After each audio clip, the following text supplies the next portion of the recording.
نحمده ونصلي على رسوله الكريم أما بعد أعوذ بالله من الشيطان الرجيم بسم الله الرحمن الرحيم إن إبراهيم كان أمة قانتا لله حنيفا ولم يكن من المشركين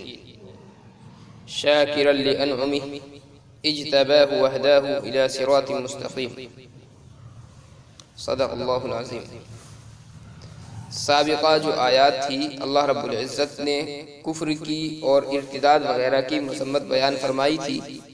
جن میں سے ایک شکل یہ بیان کی گئی تھی کہ اللہ تعالیٰ کی حلال کردہ چیزوں کو حرام قرار دینا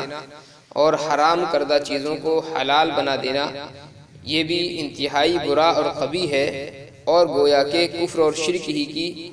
ایک قسم یہ بھی ہے کہ اپنی جانب سے چیزوں کو حلال یا حرام آدمی کرتے ہیں۔ پھر مختصراً یہودیوں کا تذکرہ کیا گیا تھا۔ کفار مکہ چونکہ اللہ تبارک و تعالیٰ کے انکار کے باوجود اور اللہ تعالیٰ کے ساتھ میں شرک کرنے کے باوجود ایک چیز پر وہ متفق تھے،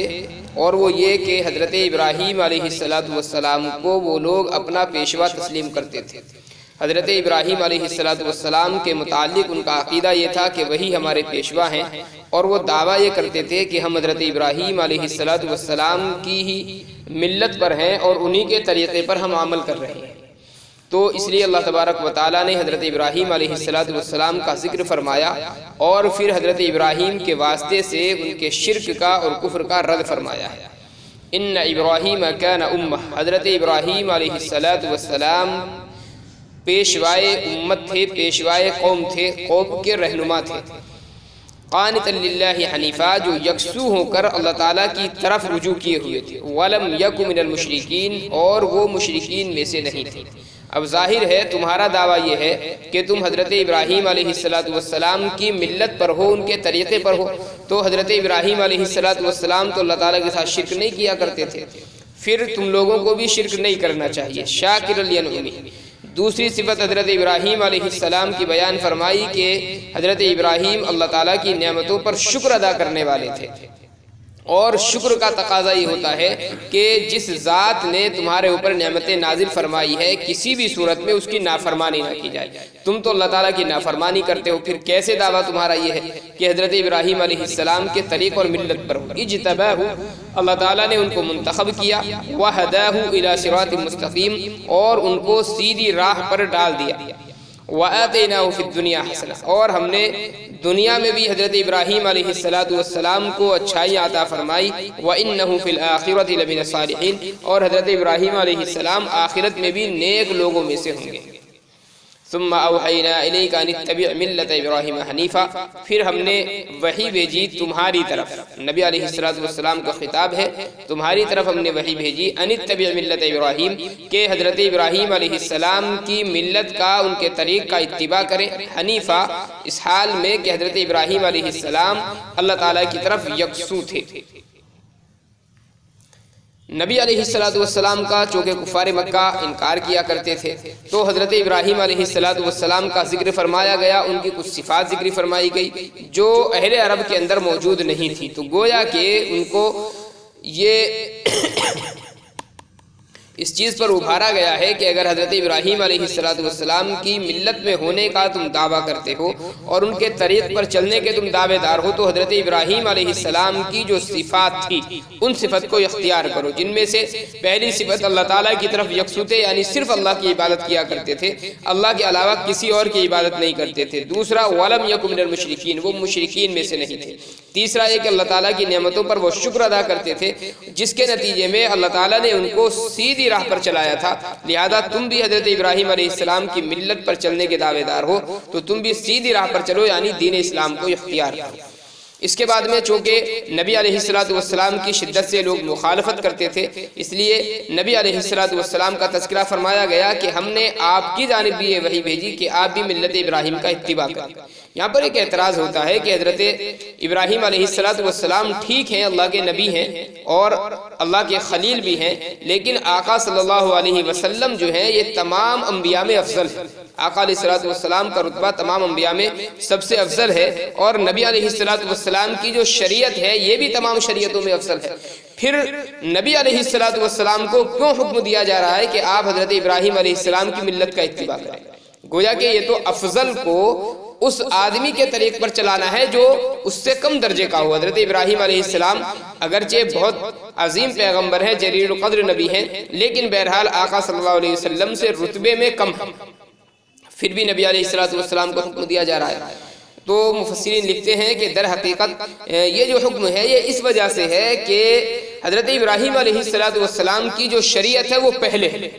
اور حضرت ابراہیم علیہ السلام کی شریعت سے لوگ مانوس تھے، پہلے سے جانتے تھے کہ حضرت ابراہیم علیہ السلام کو اللہ تعالیٰ نے شریعت دے کر کے بھیجا تھا۔ اور صرف مسلمانوں کا مسئلہ نہیں تھا، بلکہ مسلمان غیر مسلم جتنے بھی تھے، یہود تھے، نصارہ تھے، ہر ایک حضرت ابراہیم علیہ السلام کو اپنا پیشوا تسلیم کرتا تھا۔ اس لیے اللہ تعالیٰ نے حضرت ابراہیم علیہ السلام کی ملت کا تذکرہ فرمایا تاکہ لوگوں کے ذہنوں میں یہ بات نہ آئے کہ محمد عربی صلی اللہ علیہ وسلم کوئی نئی چیز ہمارے سامنے پیش کر رہے ہیں۔ چونکہ لوگ حضرت ابراہیم کے دین سے واقف تھے، اس لیے حضرت ابراہیم کا یہاں پر تذکرہ کیا گیا۔ دوسری بات یہ کہ حضرت ابراہیم علیہ السلام کا یہ ایک اعزاز بھی ہے کہ باوجود نبی علیہ السلام کے افضل ہونے کے آقا صلی اللہ علیہ وسلم کو حکم دیا جا رہا ہے کہ آپ ان کی شریعت کا اتباع کریں، تو گویا یہ حضرت ابراہیم علیہ السلام کا ایک طرح کا اعزاز ذکر فرمایا گیا ہے۔ پھر چونکہ حضرت ابراہیم علیہ السلام کا مقصود جو ہے تذکرے کا وہ یہ ہے کہ کفار مکہ کو خطاب کیا گیا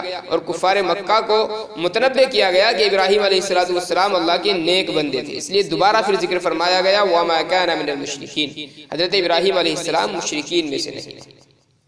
إِنَّمَا جُعِلَ السَّبْتُ عَلَى الَّذِينَ اخْتَلَفُوا فِيهِ وَإِنَّ رَبَّكَ لَيَحْكُمُ بَيْنَهُمْ يَوْمَ الْقِيَامَةِ فِيمَا كَانُوا فِيهِ يَخْتَلِفُونَ۔ پیچھے چونکہ تذکرہ آیا ہے کہ بہت ساری چیزوں کو ان لوگوں نے جو حلال تھی اس کو اپنی جانب سے حرام کر دیا تھا، جو حرام تھی اس کو اپنی جانب سے حلال کر دیا تھا۔ اللہ تعالیٰ نے ایک چیز کا تذکرہ فرمایا کہ پچھلی جو امتیں تھی، مراد اس سے یہودی قوم ہے، کہ ان کے اوپر ایک چیز تو اللہ تعالیٰ نے حرام کی تھی صراحت کے ساتھ میں، اور وہ یہ تھا کہ سنیچر کے روز مچھلی وغیرہ کے شکار سے ان لوگوں کو منع کر دیا گیا تھا، چونکہ عام طور پر ان کے یہاں شکار ہوتا تھا مچھلی کا۔ اللہ تعالیٰ نے سنیچر کے روز کو جو عبادت کے لیے ان کے مختص تھا، اللہ نے منع فرما دیا تھا کہ سنیچر کے روز شکار نہیں کرنا، لیکن یہ جو لوگ تھے یہ اختلاف میں پڑ گئے پھر آپس میں، اور آپس میں یہودیوں کا اختلاف ہوگا کہ اللہ تعالیٰ نے جو منع کیا ہے اس کا مقصود کیا ہے۔ کچھ یہودی کہنے لگے کہ اللہ تعالیٰ نے اگر منع کیا تو کسی بھی صورت میں شکار کرنا جائز نہیں ہے، کچھ یہودی کہنے لگے کہ نہیں، مقصود جو ہے اللہ تعالیٰ کا وہ یہ ہے کہ عبادت میں خلل نہ پڑنے پائے، لہذا اگر عبادت میں خلل پڑے بغیر ہم شکار کر لیں تو کوئی حرج کی بات نہیں ہے۔ پھر انہوں نے حیلہ اور بہانہ اختیار کیا، چونکہ بدبخت قوم تھی، اللہ تعالیٰ کی جگہ جگہ پر نافرمانیاں کرتی تھی، تو انہوں نے جب یہ دیکھا کہ علماء ہمارے منع کر رہے ہیں شکار کو، تو کچھ لوگ وہ تھے جو بالکل رک گئے، لیکن کچھ لوگ وہ تھے جو ہر دھرمی پر اتر آئے، اور انہوں نے کہا کہ ٹھیک ہے سنیچر کے روز شکار کرنا منع ہے تو سنیچر کے روز ہم شکار نہیں کریں گے۔ ادھر اللہ تعالیٰ کی جانب سے ایک آزمائش اور آئی ان کے اوپر، جب سنیچر کا روز آتا تھا تو مچھلیاں خوب نظر آتی تھی سمندر میں۔ عام دنوں میں جب یہ شکار کرتے تھے تو مچھلیاں نظر نہیں آتی تھی اور نیچے چلی جاتی تھی، بڑے پریشان ہوتے تھے، اور سنیچر کا روز جب آتا تھا تو مچھلیاں خوب اچھل کود کرتی تھی ان کے سامنے۔ اب ان کو دیکھ کر کے لالچ آتا تھا تو انہوں نے یہ طریقہ اختیار کیا کہ جو بڑے دریا تھے ان سے چھوٹی چھوٹی نالیاں انہوں نے بنائی اور کچھ دور لا کر کے گڈھے بنا دیے، ان میں پانی بھر دیا۔ اب وہ نالیوں کے ذریعے سے ظاہر ہے کہ مچھلیوں کی ایک عادت ہوتی ہے کہ وہ اوپر کی جانب کو چڑھتی ہے۔ اب یہ لوگ کیا کرتے تھے کہ سنیچر کے روز شکار تو ممنوع ہے، شکار تو کر نہیں سکتے، تو نالی کا منہ کھول دیا کرتے تھے، اور نالی کے ذریعے سے وہ مچھلیاں سنیچر کے روز وہاں گڈھوں میں چلی جاتی تھی، یہ گڈھے کو بند کر دیتے اور اتوار کے روز آ کر کے پکڑ لیا کرتے تھے اور کہتے تھے کہ دیکھو ہم نے سنیچر میں تو شکار کیا ہی نہیں ہے۔ تو اللہ تعالیٰ نے پھر اس کی وجہ سے ان کو ہلاک و برباد کیا۔ بہت ساری وجوہات اور بھی تھی، لیکن یہ بھی ان کے اوپر ایک عذاب کا سبب بنا ہے۔ تو چونکہ صراحتاً اللہ تعالیٰ نے سنیچر کے روز شکار کو منع فرمایا تھا، اسی کا تذکرہ کیا گیا، انما جعل السبت، یقیناً سنیچر کے روز کو متعین کر دیا گیا ان لوگوں پر جنہوں نے اس میں اختلاف کیا۔ متعین کرنے سے مراد یہی ہے کہ شکار کے لیے ممانعت کر دی گئی۔ وَإِنَّ رَبَّكَ لَيَحْكُمُ بَيْنَهُمْ يَوْمَ الْقِيَامَةِ اور یقیناً تمہارا رب فیصلہ فرمائے گا ان لوگوں کے درمیان قیامت کے دن فِي مَا كَانُوا فِيهِ يَخْتَلِفُونَ اس چیز میں جس میں یہ لوگ اختلاف کر رہے ہیں۔ ادعو الى سبیل ربک بالحکمت والموعظۃ الحسنہ وجادلہم باللتی ہی احسن۔ اس کے بعد میں دعوت و تبلیغ کے کچھ اصول اللہ تبارک و تعالیٰ نے ذکر فرمائے۔ ادعو الى سبیل ربک اپنے رب کے راستے کی طرف بلائیے، بالحکمہ حکمت کے ساتھ، والموعظۃ الحسنہ اور اچھی نصیحت کے ساتھ، وجادلہم باللتی ہی احسن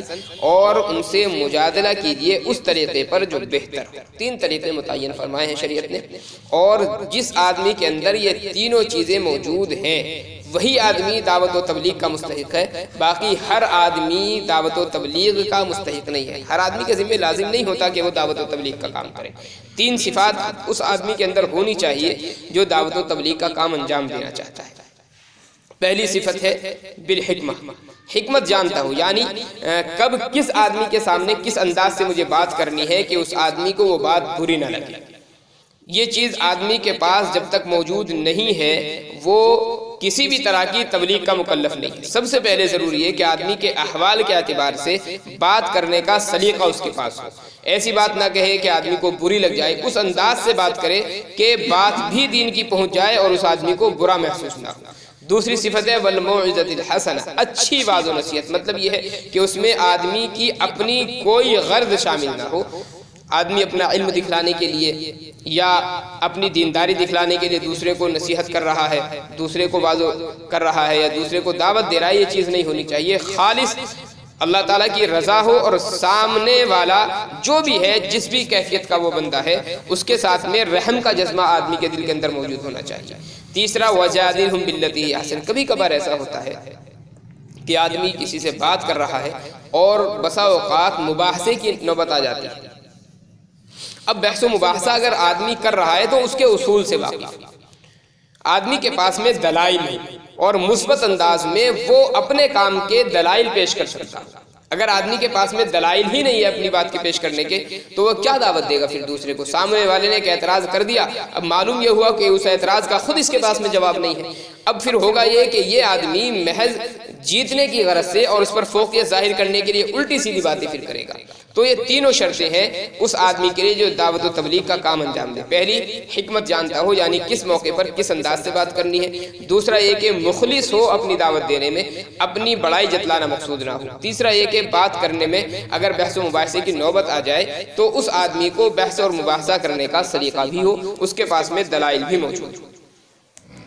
ان ربک هو اعلم بمن ضل عن سبیلہ، یقیناً تمہارا رب بہتر جانتا ہے، خوب جانتا ہے ان لوگوں کو جو اللہ کی راہ سے بھٹک گئے۔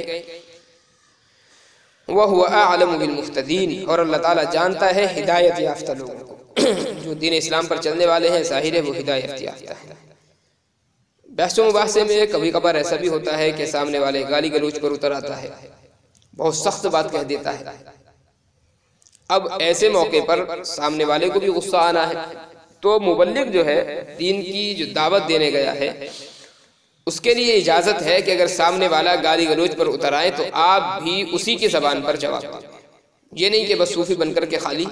آپ سنتے رہیں ساری گالیاں اور ساری اس کی بری بھلی باتیں، نہیں، اس کی اجازت دی گئی ہے کہ آپ اس کا جواب اسی کی زبان میں دے دیں۔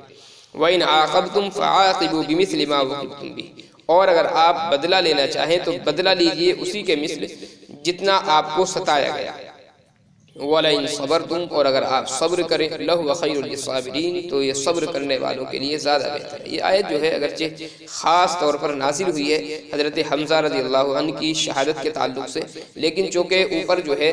وہ تذکرہ چل رہا ہے واعظ و نصیحت کا اور تذکرہ چل رہا ہے دعوت و تبلیغ کا، اس لیے مفسرین کہتے ہیں کہ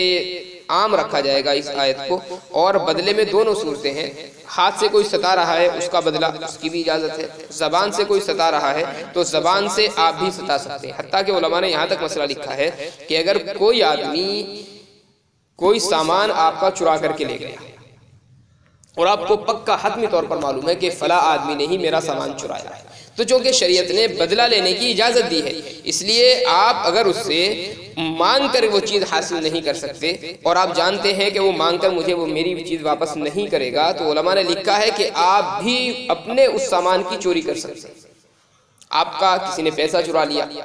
آپ بھی اس کا پیسہ چرا سکتے ہیں، اتنا ہی۔ ہاں چیزیں بدلنی نہیں چاہیے، ایسا نہیں ہونا چاہیے کہ اس نے تمہارا پیسہ چرایا اور آپ اس کے گیہوں اٹھا کر کے لے آئے، یا اس کے چاول اٹھا کے لے آئے، یا دوسرا سامان اٹھا کر کے لے آئے۔ اس کی تو اجازت علماء نے نہیں دی ہے۔ جو جنس آپ کی سامنے والے نے چرائی ہے، آپ بھی اسی جنس سے اپنا حق وصول کر سکتے ہیں، اس کی شریعت نے اجازت دی۔ بہرحال یہ جو آیت ہے یہ خاص طور پر نازل ہوئی ہے حضرت حمزہ رضی اللہ تعالیٰ عنہ کی شہادت پر۔ غزوہ احد کے موقع پر جب غزوہ ختم ہوا، حضرت ابن عباس رضی اللہ تعالیٰ عنہ کی یہ روایت ہے کہ آقا صلی اللہ علیہ وسلم کے سامنے 70 صحابہ کرام کی نعش مبارکہ پڑی ہوئی تھی۔ نبی علیہ السلام نے دیکھا، حضرت حمزہ رضی اللہ تعالیٰ عنہ کو تلاش کیا گیا تو حضرت حمزہ رضی اللہ تعالیٰ عنہ کی عجیب کیفیت تھی، چونکہ کفار مکہ کو بہت زیادہ غصہ تھا حضرت حمزہ رضی اللہ تعالیٰ عنہ پر، اس لیے حضرت حمزہ سے بدلہ اس طرح لیا گیا کہ ان کے ناک، ان کی ناک، ان کے کان، سب جو اعضاء تھے تمام کے تمام ان کے کاٹ لیے گئے تھے، حتیٰ کہ سینہ چاک کر کے جگر بھی نکال لیا گیا تھا۔ یہ غصے کا اظہار کیا تھا کفار مکہ نے۔ آقا علیہ السلام نے جب حضرت حمزہ رضی اللہ تعالیٰ عنہ کی یہ کیفیت دیکھی تو نبی علیہ السلام نے اس موقع پر قسم کھائی، فرمایا کہ اگر اللہ نے مجھے کفار پر غلبہ دے دیا تو میں اپنے چچا کا بدلہ 70 لوگوں کا مسلح کر کے لوں گا، یعنی جیسے میرے چچا کے ناک کان کاٹے گئے ہیں ایسے ہی میں 70 کافروں کے ناک کان کاٹوں۔ یہ قسم تھی، نبی علیہ السلام نے کھائی۔ اس کے بعد میں یہ آیت نازل ہوئی، وَإِنْ عَاقَبْتُمْ فَعَاقِبُوا بِمِثْلِ مَا عُوقِبْتُمْ بِهِ، کہ اگر بدلہ لینا چاہیں تو اتنی تو اجازت ہے جتنا آپ کو ستایا گیا، اس سے زیادہ کی اجازت نہیں ہے۔ اور نبی صلی اللہ علیہ وسلم کا ایسی قسم کھانا چونکہ یہ آپ کی شان کے مطابق نہیں تھا۔ ظاہر ہے ناکان جو کاٹے گئے وہ ایک صحابی کے ہیں، حضرت حمزہ رضی اللہ تعالیٰ عنہ کے، باقی 70 صحابہ کرام کو صرف شہید کیا گیا تھا، اور آپ قسم کھا لیں 70 لوگوں کے ناکان کاٹنے کی تو یہ ایک نبی کی شان کے موافق نہیں تھا۔ اس لیے اللہ تعالیٰ نے اولاً تو یہ خطاب کیا کہ آپ بدلہ لینا چاہیں تو بہرحال بدلے کی اجازت ہے، لیکن اتنا لیں جتنا آپ کو ستایا گیا۔ اور دوسرا جو حکم فرمایا وَلَئِن صَبَرْتُمْ، اگر آپ صبر کر لیں تو یہ زیادہ بہتر ہوگا۔ بہرحال نبی علیہ السلام پر جب آیت مبارکہ نازل ہوئی، آقا صلی اللہ علیہ وسلم نے فرمایا کہ ٹھیک ہے اب تو ہم صبر ہی کریں گے، اور نبی علیہ السلام نے بدلے کا جو ارادہ تھا وہ ترک کر دیا۔ اس کے بعد میں جب فتح مکہ ہوا، حالانکہ نبی علیہ السلام قادر تھے اور آپ چاہتے تو بدلہ لے سکتے تھے، لیکن چونکہ نبی علیہ السلام قسم کو پہلے ہی توڑ چکے تھے، آقا السلام نے ارادہ ملتوی کر کے قسم کا کفارہ ادا کر دیا تھا، اس لیے نبی علیہ السلام نے پھر بدلہ نہیں لیا ہے۔ وَاصْبِرْ وَمَا صَبْرُكَ إِلَّا بِاللَّهِ، اور صبر کیجئے، اور یقیناً آپ کا صبر اللہ تعالیٰ ہی کے مدد سے ہو سکتا ہے۔ ظاہر ہے کہ صبر پر جو مدد ہوتی ہے وہ اللہ تعالیٰ کی ہوتی ہے۔ وَلَا تَحْزَنْ عَلَيْهِمْ، آپ ان پر غم نہ کریں۔ وَلَا تَكُ فِي ضَيْقٍ مِّمَّا يَمْكُرُونَ، اور ان کے مکر و فریب سے تنگی محسوس نہ کریں۔ ان اللہ مع الذین اتقوا، یقیناً اللہ تعالیٰ ان لوگوں کے ساتھ ہے جنہوں نے تقوی اختیار کیا، والذین هم محسنون، اور جو نیک اعمال کرنے والے ہیں۔ مطلب یہ کہ ظاہری تکالیف ہیں اور وقتی تکالیف ہے، یہ چونکہ دنیا ہے اور دنیا میں عدل بدل چلتا ہی رہتا ہے، کبھی کسی کا پلہ بھاری ہوتا ہے، کبھی کسی کا پلہ بھاری ہوتا ہے، ورنہ بہرحال اللہ تعالیٰ کی جو مدد ہے وہ متقیوں کے اور نیک لوگوں کے ہی ساتھ میں ہوتی ہے۔ حضرت حمزہ رضی اللہ تعالیٰ عنہ کے تعلق سے ایک روایت ہے، اور اتفاق کی بات ہے ایک صاحب نے معلوم کیا یہ ابھی، کہ حضرت حمزہ رضی اللہ تعالیٰ عنہ کی نماز جنازہ جو ہے وہ کتنی مرتبہ پڑھی گئی ہے۔ حضرت حمزہ رضی اللہ تعالیٰ عنہ کی نماز جنازہ کے تعلق سے ایک روایت ملتی ہے کہ نبی علیہ السلام نے 70 مرتبہ حضرت حمزہ رضی اللہ تعالیٰ عنہ کی نماز جنازہ پڑھائی، لیکن وہ جو کیفیت تھی اس کی وہ الگ ہے۔ ہوا یہ تھا کہ نبی علیہ السلام نے غزوہ احد میں جتنے شہداء ہیں سب کی نماز جنازہ الگ الگ پڑھی، لیکن وہ الگ الگ ایسے پڑھی گئی ہے کہ حضرت حمزہ رضی اللہ تعالیٰ عنہ کا جو جنازہ تھا وہ آگے رکھا ہوا تھا، اور اس کے بعد میں ایک ایک صحابی کو لایا جاتا، نبی علیہ السلام اس کی نماز جنازہ پڑھتے اور صحابی کا جنازہ وہاں سے اٹھا دیا جاتا، پھر دوسرے صحابی کو لایا جاتا۔ حضرت حمزہ رضی اللہ تعالیٰ عنہ کا جو جنازہ تھا وہ اپنی جگہ پر رکھا ہوا تھا، اور 70 صحابہ کرام کی نماز جنازہ جب آپ پڑھا چکے تو ظاہر ہے نبی چونکہ حضرت حمزہ کا جنازہ بھی ساتھ میں رکھا ہوا ہے تو 70 مرتبہ اس طریقے سے نبی علیہ السلام نے حضرت امیر حمزہ رضی اللہ تعالیٰ عنہ کی نماز جنازہ ادا فرمائی۔ اللہ تعالیٰ علیہ کی توفیق عنایت۔ سبحان اللہ وبحمدہ، سبحانک اللہم وبحمدک، ونشہد ان لا الہ الا انت، نستغفرک ونتوب الیک۔ سبحان ربک رب العزة عما یصفون، وسلام علی المرسلین، والحمد للہ رب العالمین۔